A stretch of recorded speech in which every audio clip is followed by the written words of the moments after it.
Hey there, fellow classic comic collectors. As always, I'm Scott Harris King, and today I'm back with part two of my many part series where I'm showing you my complete run of Usagi Yojimbo. Now, last time around, we covered Usagi Yojimbo's original appearances in Albedo's 2, 3, and 4, and Critters 1 through 50, and a couple other things that he appeared in. So today we're getting to his ongoing series from Fantagraphics. So it's Usagi Yojimbo, Volume 1, starting with number 1. Now, as I mentioned, the first issue of Usagi Yojimbo is actually from a year earlier, Usagi Yojimbo Summer Special number 1. So in the legacy numbering, the first issue here is actually number 2. But this is kind of the big ticket item these days for people who can't get Albedo. They're getting this one. Should be the Summer Special. Who am I to say? But this is also a great comic. It's Usagi Yojimbo number 1. My copy is quite nice, and as you can see, it is signed and remarked by Stan Sakai. So I should say that when I was putting this run together, not that long ago, I don't know, 6 years ago maybe? I'm not even sure, but about 6 years ago when I was putting this together, it was not expensive. Other than Albedo number 2, I don't think I paid more than like $3 for anything. There might have been a couple specific issues where I paid $5.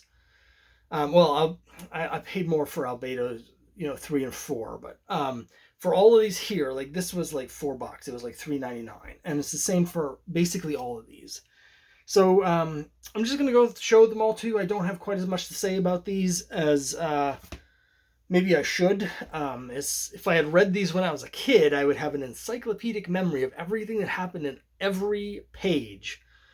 But since I read all 280 issues or whatever, well, at the time, 250 issues all in a row, because I got the whole set. I put the whole run together before I read any of them.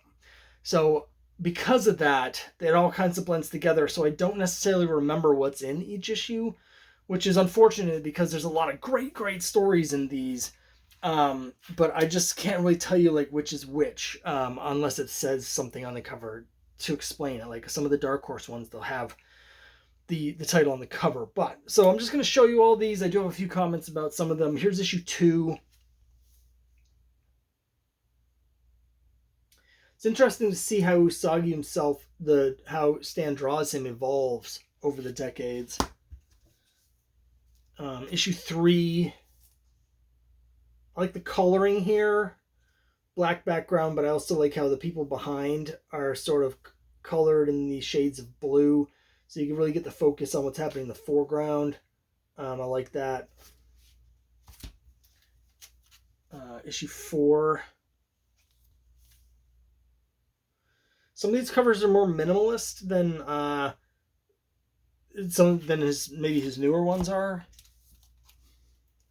Number 5.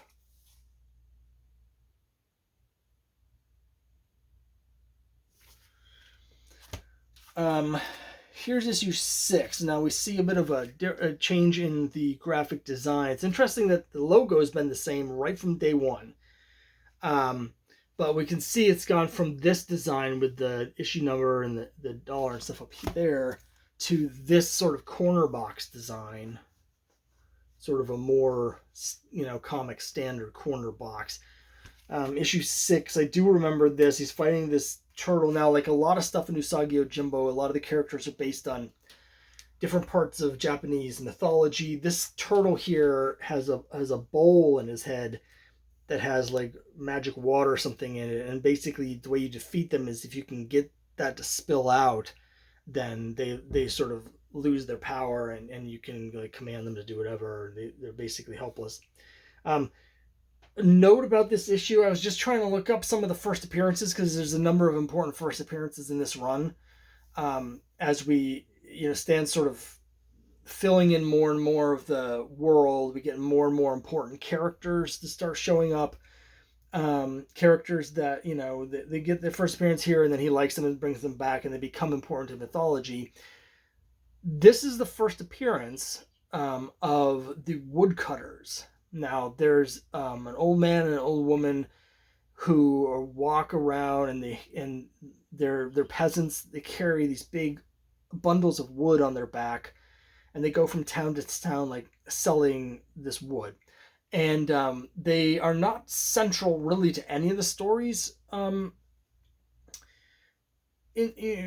they show up in a lot. So a lot of the series is Usagi Yojimbo, Miyamoto Usagi, sort of wandering around Japan, and he runs into the woodcutters all the time. And so whenever Stan needs someone in the background to just be in like a couple panels to react to something that's going on, the woodcutters will show up. So this is their first appearance, something that really only matters to really hardcore Usagi fans, but I thought I'd note that. Let me just close that window there. Issue 7.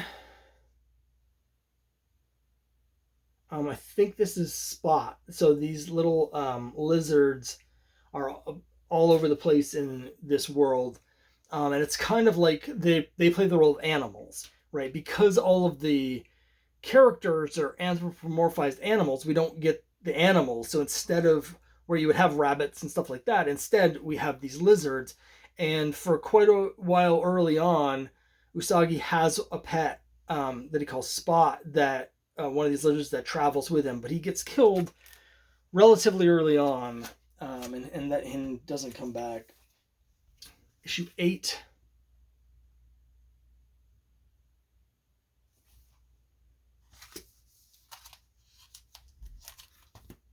Nine.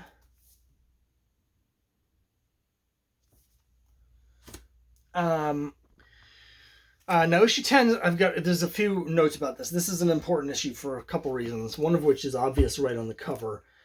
So, Usagi has a lot of crossover appeal because he appears in the Teenage Mutant Ninja Turtles TV shows, the cartoons. He's in the line of action figures, and they've crossed over in the comics. And this is, I don't know if this is the first crossover. It's definitely the first crossover in Usagi Yojimbo. I'm not sure if he had already made a guest appearance in the pages of Teenage Mutant Ninja Turtles. I think they might have had a crossover in the cartoon even before this. I'm not really sure. I'm not a Turtles guy. But this is their first appearance in the series, so it's a really important one, cover appearance. But it's not just that. This is also the first appearance of Jay. That's Jei. And he is this guy who's like a crazy serial killer guy who believes that he is being spoken to by the gods, and the gods are telling him to kill evildoers. But the people that his inner voices say are evildoers are often just random people. And he's incredibly powerful, and he seems to have like a magic spear or something. So there's a question of whether he may actually be spoken to by the gods. Maybe he's possessed by a demon, something like that. And so he's not my favorite character, and I know a lot of people really like him. I'm not a big fan of Jay, but this is his first appearance. So it's sort of a double key for Usagi Yojimbo collectors, because it has both the Turtles appearance and cover and the first appearance of Jay in it. So it's a big issue. Again, I'm not a big fan of either the Turtles or Jay, so it doesn't really mean that much to me personally. But issue 11.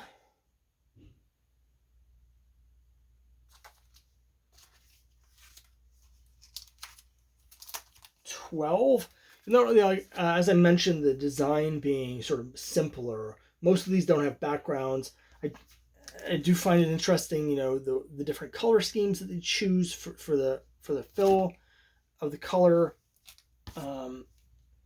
Gradients, but it's not the sort of thing you would necessarily see a lot of in today's modern comics. This will all be some sort of like, the colorist would go crazy with some sort of design.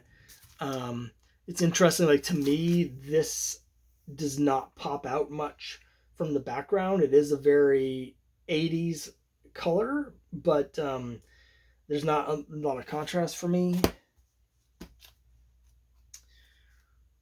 14.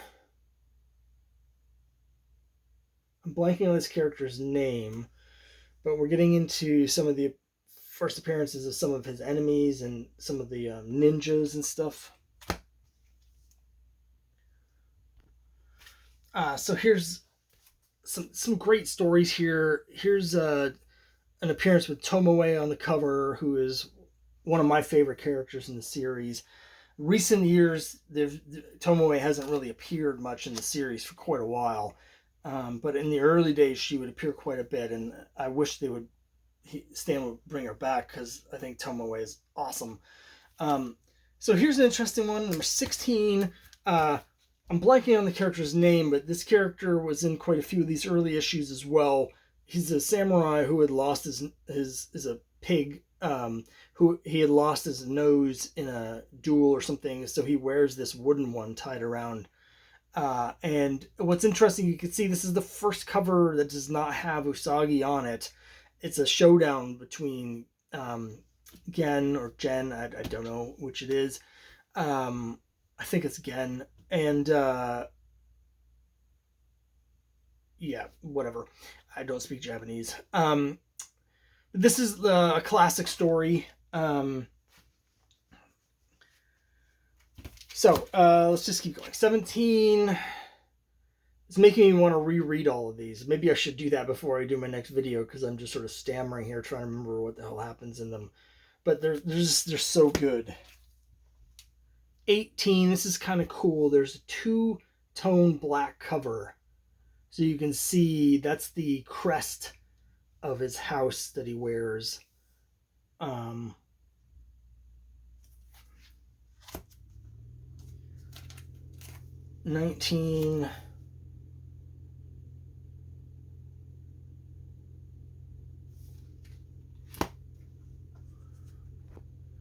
Here's 20 with this cool kite cover. There's a classic story with the kites. There's actually multiple stories about kites over the course of the series. 21, we see the bats here. Now the bats are ninjas. See, they have razor blades basically along their wings that they cut people with as they fly. You can see that again in the next one, 22.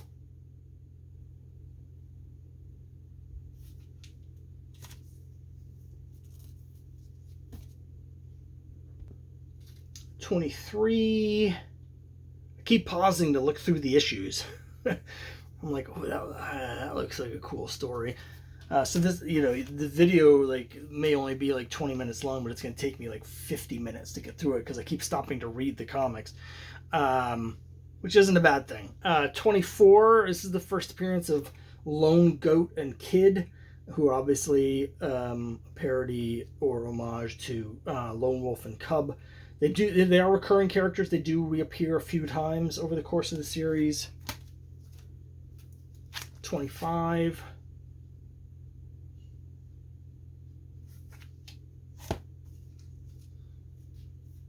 26.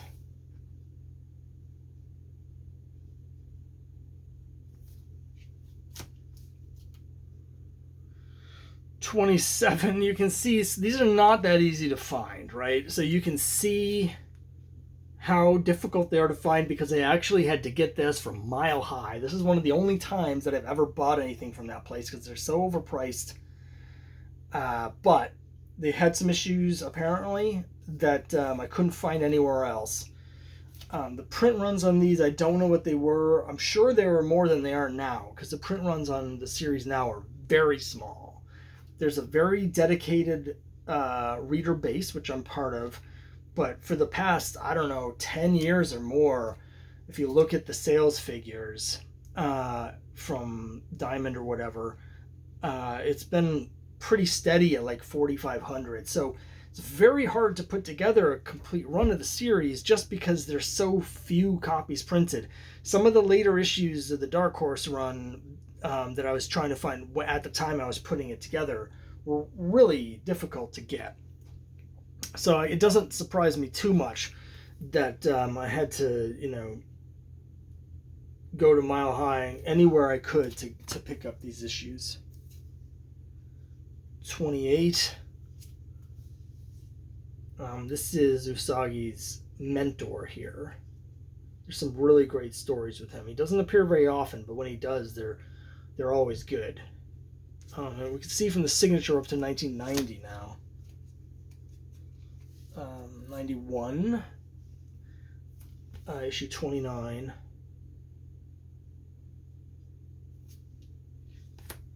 Really great cover here from issue 30.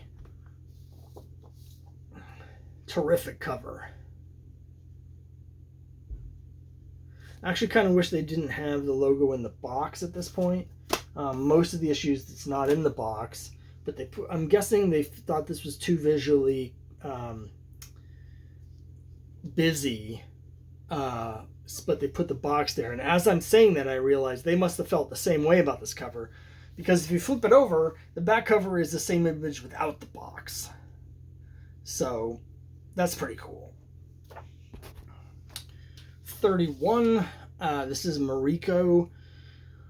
So this is, an important character. She's appeared before, but this is the storyline where Usagi goes back to his village where he grew up, and he hasn't been there in a long time because after his master is defeated, he became masterless. He started wandering, and it's dangerous for him to be around because he still wears the colors of his defeated master. And when he gets back, Mariko has long since gotten married to Usagi's, childhood best friend / frenemy, and has a son, Jotaro. But we find out that Jotaro is not actually this other guy's son. It's actually Usagi's son. And a lot of that we get here in this two-part storyline. 32. Now this is apparently the first appearance of Chizo. There's a number of characters who are sort of potential love interests for Usagi, and he never really has relationships, lasting things with any of them. And of course, we just talked about Mariko, and Tomoe is the one who is it seems like they're perfect together, but it just doesn't work because of their samurai honor, right? Well, Chizo is another character. She's a member of the ninjas, and eventually she leads this breakaway group of ninjas, and there's sort of an inter-ninja war. And she ends up allying with Usagi a few times, and she's much more forward than the other women, and which he's taken aback by. So she provides a different sort of counterpoint to him.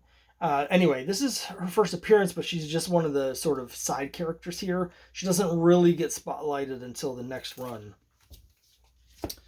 33. Again, you can see, I paid the whopping sum of $2 for this. 33,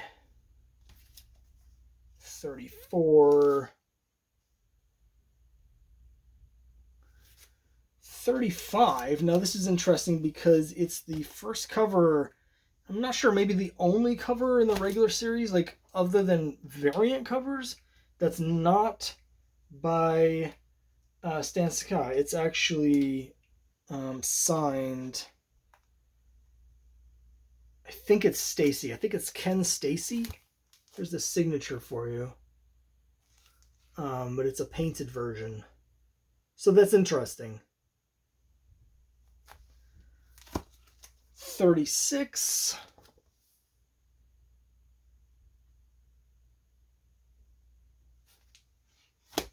37, cool cover. I always like moon covers.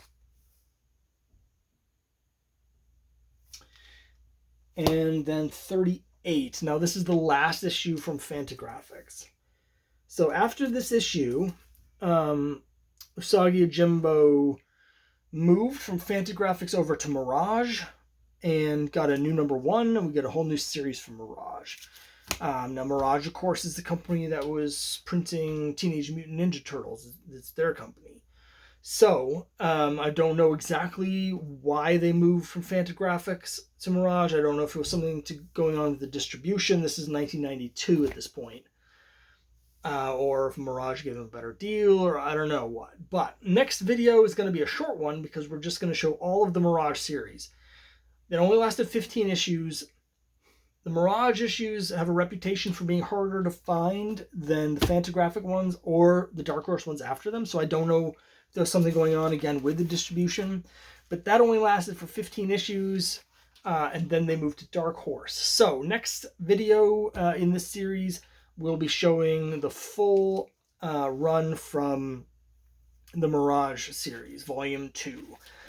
Sorry I don't have as much to say about these as I'd like to. It's just been so long since I read them, and as I mentioned, I've been rereading them as I've been doing the video, so it's taking me forever to get through this. But some of you, I'm sure, have better memories than I do for the stories involved here. They're all great. I'm giving them kind of short shrift only because, again, I read them all at once. Like, I literally just started reading from Summer Special #1 and read straight through over the course of a couple weeks, all the way up to present. And so it all sort of blends into one awesome story for me. So I do need to definitely go back and reread them. But so for those of you who do remember better than I do, put your comments down below. Tell me what I forgot. Tell me the details that I left out. Tell everyone else all the cool stories that I glossed over. And next time I'll be doing more of exactly the same with the Mirage series. So thanks very much for watching. I'll see you next time.